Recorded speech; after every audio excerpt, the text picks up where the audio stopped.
नमस्कार बंधुरा chef Shravani daily vlog channel पक्ष থেকে সবাইকে স্বাগত জানিয়ে আজ আবারও একটা রেসিপি আপনাদের সাথে শেয়ার করতে চলেছি। আপনারা পুরো ভিডিওটা প্রথম থেকে শেষ পর্যন্ত দেখতে থাকুন।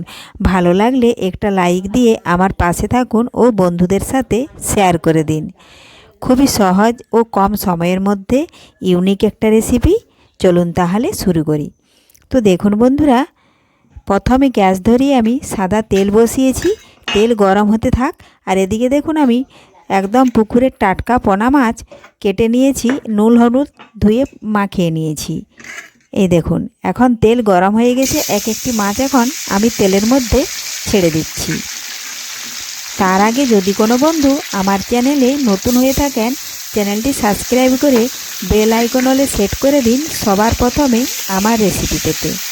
দেখুন বন্ধুরা, মাছগুলো সব দিয়ে দিয়েছি। এই দেখুন, আর একটা মাছ আমি দেখুন গোটা রেখেছি, কারণ এটা অনেকটাই ছোট, এই জন্য এটা কাটলাম না।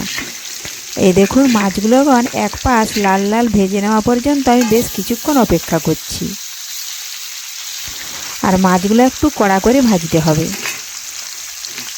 তো দেখুন বন্ধুরা, মাছের এক পাশ ভাজা হয়ে গেছে, আমি উল্টে নিয়েছিলাম। এই দেখুন এখন উল্টে দেখে নিচ্ছি, দুপাশেই লাল লাল ভেজে আর তুলে নেব। এই দেখুন বন্ধুরা, ভাজা হয়ে গেছে। আমি এখন তেল ঝরিয়ে মাছগুলো তুলে নিচ্ছি। রেসিপিটা বানানো খুবই সহজ, একবার দেখলে আপনারাও বাড়িতে যে কেউ বানিয়ে নিতে পারবেন। তো দেখুন বন্ধুরা, মাছগুলো আমি তুলে নিয়েছি। এখন ওই তেলের মধ্যে ফোড়নে দেব গোটা সরষে। এখানে আমি কালো সরষেটা দিলাম, আপনারা পারলে সাদাটাও দিতে পারেন। দেখুন গোটা সরষে একটু ভেজে নেওয়ার পরে আমি একটা বড় সাইজ পেঁয়াজ কুচি করে রেখেছিলাম, পেঁয়াজটা তেলের মধ্যে দিয়ে দিচ্ছি। এখন পেঁয়াজ একটু ভালোভাবে লাল লাল করে একটু ভেজে নিচ্ছি, খুব বেশি লাল করব না।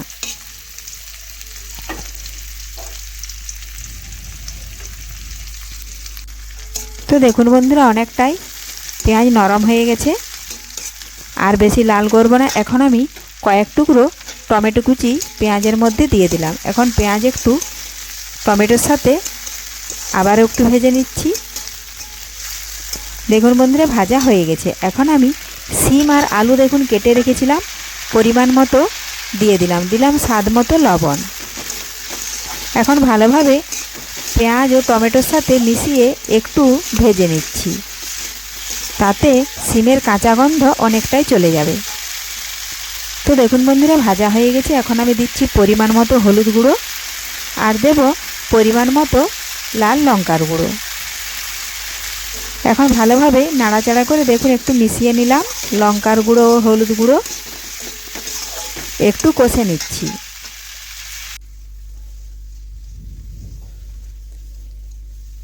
দেখুন একটু সময় নিয়ে আমি ভালোভাবে কষে নিচ্ছি।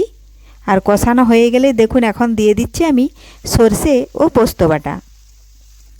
এই দেখুন এখন সরষে পোস্ত বাটা দিয়ে আমি আবারও একটু কষে নিচ্ছি। পোস্ত বাটার বাটিটা ধুয়ে একটু জল দিয়ে দিচ্ছি।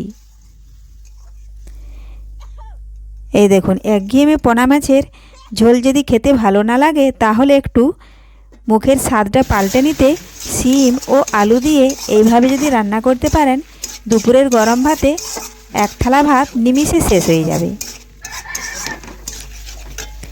তো দেখুন বন্ধুরা, কষানো হয়ে গেছে। পোস্ত বাটা খুব বেশি কষবো না।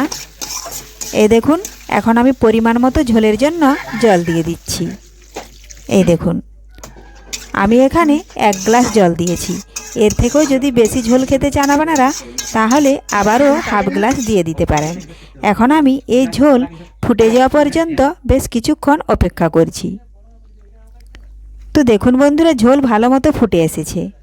এখন আমি ভেজে রাখা মাছ ওপর থেকে ঢেলে দেব।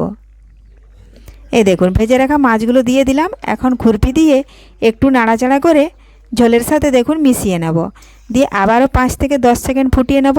তাহলেই তৈরি হয়ে গেল পোনা মাছের সিম আলু দিয়ে ঝোল। রেসিপিটি ভালো লাগলে লাইক শেয়ার কমেন্ট করতে অবশ্যই ভুলবেন না বন্ধুরা।